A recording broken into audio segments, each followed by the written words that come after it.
Bonjour Arnaud Dumoux, vous êtes le directeur des systèmes d'information d'ACM Habitat depuis 2 ans.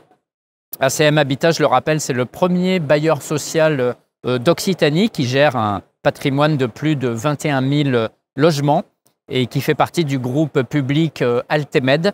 Altemed qui englobe donc ACM Habitat, le GIE, CERM, SA3M et Énergie du Sud. Altemed qui est actif principalement dans la métropole de Montpellier. C'est 550 salariés au total et son directeur général est Cédric Graille. Je précise qu'on est ici sur le stand de BIAL-X avec qui vous travaillez sur le congrès. Là, on est évidemment sur le congrès HLM à Montpellier. Vous jouez à domicile, en quelque sorte. C'est ça. Alors, votre métier de DSI est en pleine mutation depuis plusieurs années. Je pense, je subodore, je suppute que ça a tendance à s'accélérer. Vous pouvez décrire les mutations à l'œuvre et ce qui vous préoccupe au quotidien quand on est DSI dans un bailleur social aussi important? Bien sûr, le bailleur social est une institution qui, bien évidemment, existe depuis 100 ans. Nous bénéficions, bien évidemment, de cette expérience passée, un empilement de technologies, puisqu'on va parler du passé. Si on fait le parallèle avec la construction, ce sont des vieux systèmes d'information qui sont historiquement construits depuis les années 80. Donc en fait, on traîne ce qu'on appelle une dette technique depuis maintenant pas mal d'années. Et donc moi, je suis arrivé au sein d'Altemed il y a maintenant 2 ans avec un mandat qui était la digitalisation du système d'information. Donc mon métier s'est transformé puisque maintenant, depuis 20 ans que j'exerce, quand je suis arrivé, on a démarré avec des systèmes d'information qui sont bien différents de ceux d'aujourd'hui. On travaille maintenant avec quelque part des métiers qui sont de plus en plus proches de nous. On va travailler avec des systèmes d'information qui là aussi se sont modernisés. Un terme qui revient souvent, c'est la digitalisation des systèmes d'information. Donc aujourd'hui, en fait, le mandat d'un DSI, ça va être d'être capable de transformer les systèmes d'information. Et transformer les systèmes d'information prend tout ce sens aujourd'hui, puisqu'on a un mandat qui nous a été donné par le directeur général de transformer et de travailler sur la data. Donc voilà en fait un des premiers chantiers que j'ai été amené à travailler sur ce challenge qui a démarré maintenant il y a 2 ans. Alors parfait, en termes de gestion des données, de la data justement, qu'est-ce que vous mettez en œuvre? Qu'est-ce que vous gardez en interne? Qu'est-ce que vous externalisez? Bien sûr, nous avons bien évidemment des solutions sur lesquelles nous avons à travailler en termes de data. Nous avons travaillé notamment sur ce qu'on appelle la business intelligence, qui sont des termes qui ont une dizaine d'années maintenant, mais qui sont toujours importants. La BI, la business intelligence, va permettre en fait de mettre des grandes briques au sein d'un système d'information, notamment la data visualisation qui va être utilisée par en gros les utilisateurs finaux, les directeurs généraux, des directeurs qui vont permettre de piloter leur activité et de faciliter en fait la prise de décision.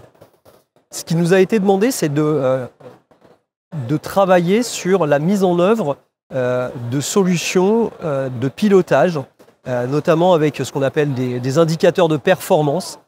Donc en fait, derrière, on a amené une transformation de l'organisation.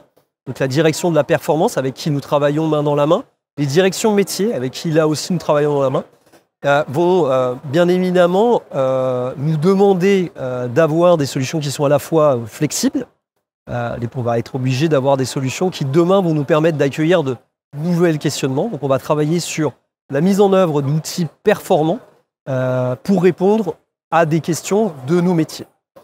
Gagner en visibilité, gagner en flexibilité, gagner en digitalisation, c'est tous les challenges qu'un DSI a. Et qu'est-ce que vous externalisez à BIAL-X notamment? Est-ce que vous pouvez expliquer ce que BIAL-X vous apporte, les solutions S-Habitat notamment?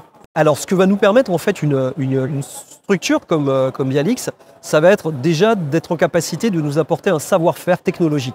Savoir-faire, par exemple, sur des problématiques qui sont des problématiques de solutions telles que le cloud, par exemple, la capacité en fait à une organisation comme la nôtre à être la capacité à déployer des solutions cloud, à venir en fait stocker nos données dans le cloud, Donc c'est un savoir-faire que des DSI ne portent pas toujours en leur sein.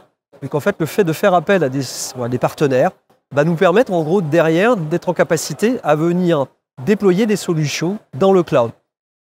C'est un premier point. Et cet entrepôt de données dans le cloud, concrètement, ça permet quoi? Ça change quoi? Eh bien, ça change beaucoup de choses. Ça permet en fait une élasticité, une flexibilité, puisque en fait, on ne sait jamais au démarrage quelle est l'étendue de ce que l'on va nous demander. Et donc derrière, en fait, dans un premier temps, les entrepôts de données dans le cloud nous permettent de nous adapter et de répondre à nos problématiques d'un métier, de métiers et éventuellement de l'intégralité de la société à terme. Nous sommes un groupe, Altemed, qui sommes bailleurs social, aménageurs, énergéticiens. Donc des problématiques très diverses. La capacité en fait d'une solution qui repose dans le cloud, que nous propose Bialix, c'est déjà dans un premier temps d'avoir des solutions cloud.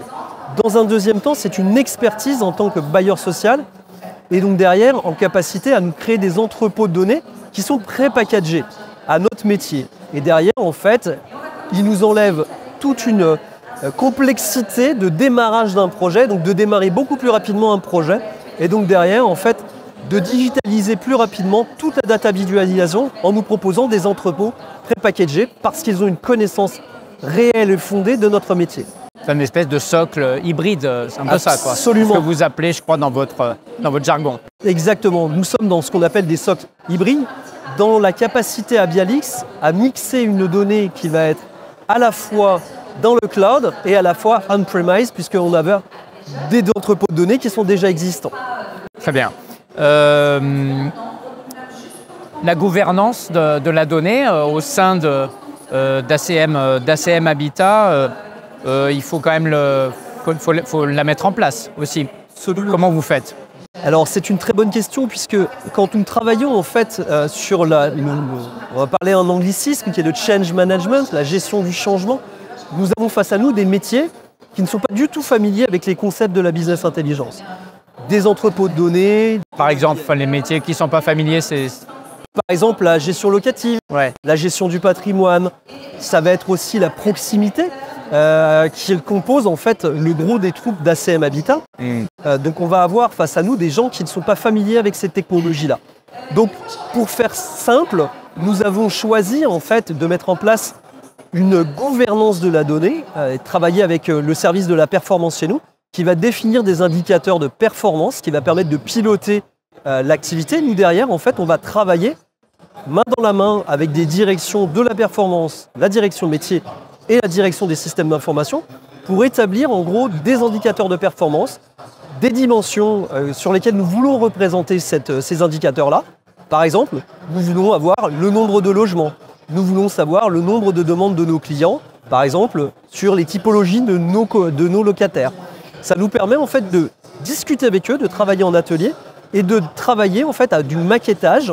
Et derrière, en fait, on va travailler à maqueter des reportings avec les directions métiers, ce qui les inspire, et derrière, ce qui nous permet en fait de délivrer beaucoup plus rapidement, puisque le socle technologique est déjà fondé, et nous pouvons nous concentrer sur notre métier de bailleur social. D'accord.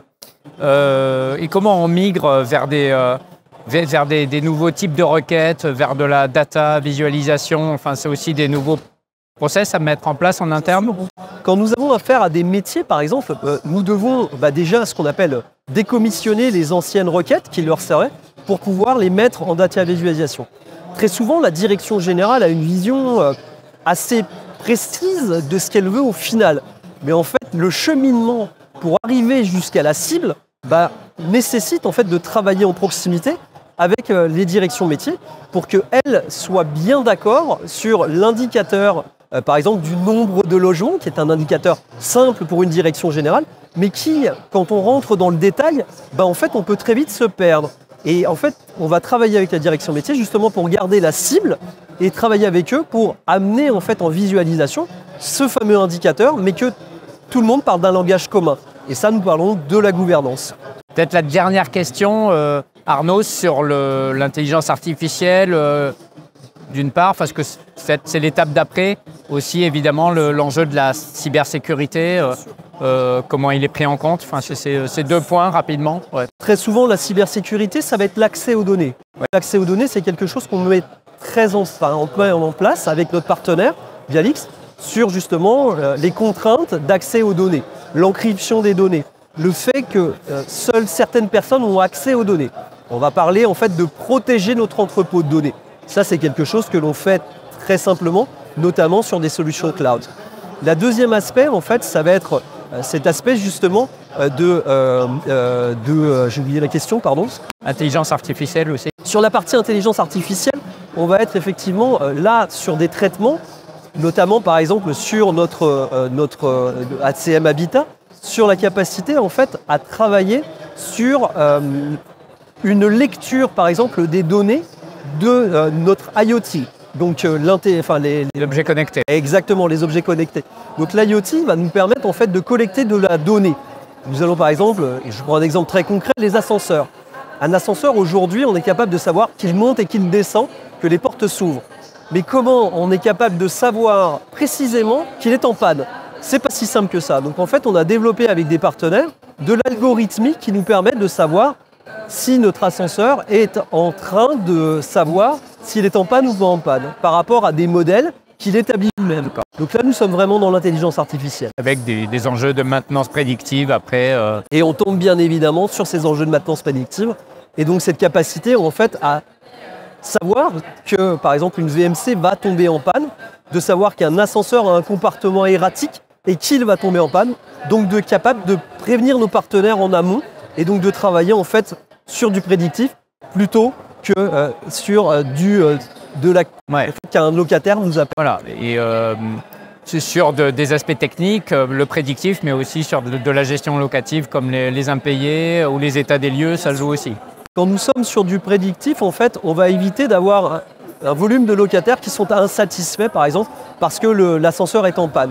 Le fait de pouvoir prédire la panne sur l'ascenseur va nous permettre, en fait, d'entreprendre des travaux avant que l'ascenseur tombe en panne, sur un nombre de montées et de descentes de l'ascenseur, sur des comportements dits erratiques, sur, en fait, par exemple, des ascenseurs qui ne fonctionnent pas comme les autres, sur des ascenseurs ou une marque d'ascenseur qui va tomber plus en panne qu'une autre. Tout ça va nous permettre, en fait, avec la donnée collectée, d'être en capacité demain, en fait, à prédire la panne et donc de faire en sorte que la panne n'ait pas lieu. Très bien. Arnaud Dumont, merci. Merci beaucoup à vous. Et bon salon, bon congrès merci beaucoup. USH à Montpellier. Merci. Au revoir. Merci. Au revoir. Merci, au revoir.